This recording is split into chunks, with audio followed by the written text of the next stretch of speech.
دوستای عزیز سلام. امید که صحت و سلامت باشید. فرزانه غفوری هستم با برنامه مدیریت صنف بدون توسل به خشونت. موضوع مورد بحث امروز ما انضباط در صنف. انضباط عبارت از قواعد و مقرراتی که یادگیری را تسهیل بخشیدن و اخلال را به حداقل کاهش می‌دهند. پژوهشگران به این نتیجه رسیدند که همواره تطبیق انضباط از درمان مسائل انضباطی بهتر است. همچنین انضباط می‌تواند تنبیه دانسته شود که به قصد اصلاح یا تربیت صورت می‌گیرد. موارد انضباطی می‌تواند به صورت یک قانون در یک صنف طرح گردد. استادان گرامی می‌توانند در شروع سال تعلیمی در صنف خود با کمک شاگردان قوانین وضع کنند. این قوانین را از خود شاگردان بپرسند و روی یک فلش کارت بنویسند و بعداً آن را روی دیوار نصب کرده تا هر روز شاگردان آن را ببینند و مراعات نمایند.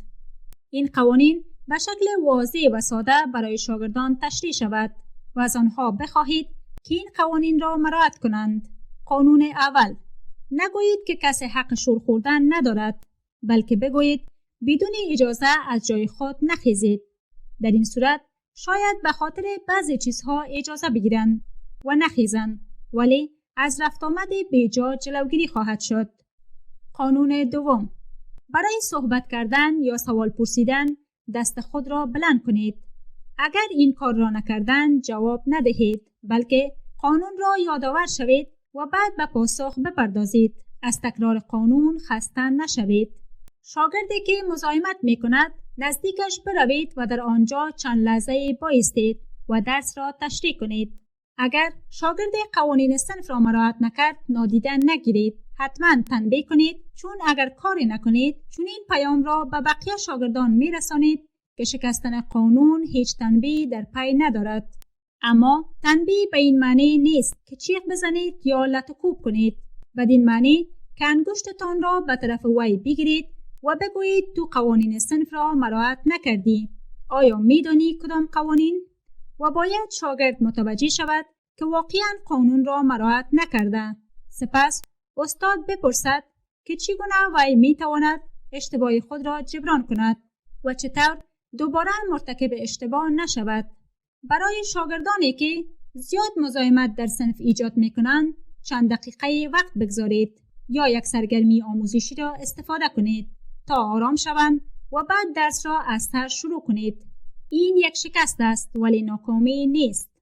وقتی همه متوجه شوند و فضای مناسب یادگیری ساخته شود، شاید کوتاه‌تر درس دهید اما مفیدتر باشد. برای اینکه حاکمیت بالای صنف داشته باشید، کوشش کنید با اعتماد به نفس کامل وارد صنف شوید و حضور فیزیکی و روانی کامل در صنف داشته باشید.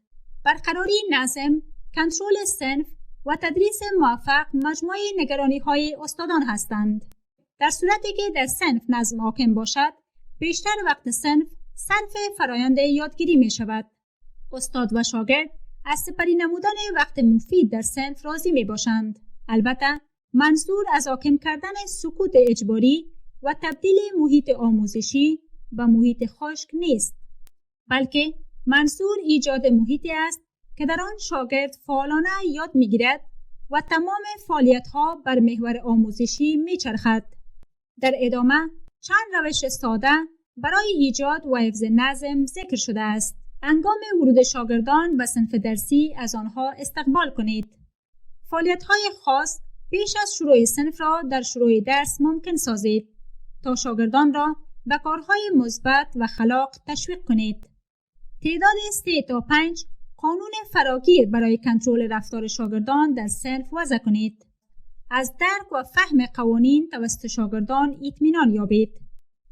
اطمینان یابید که والدین قوانین شما را درک کردند و پیامد آنها را می‌دانند و فرزندان خود را نیز به تطبیق آن تشویق می‌نمایند.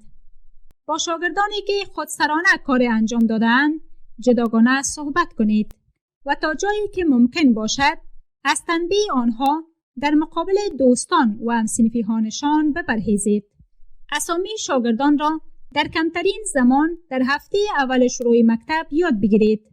روش‌های صنفداری را تا آنجایی که ممکن است ساده و روان سازید.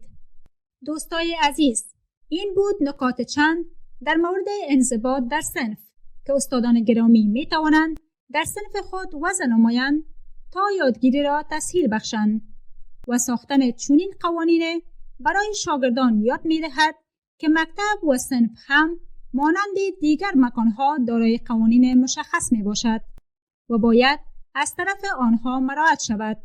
امید که مفید واقع شود و تا برنامه بعدی همه شما را به خداوند یکتا می سپارم.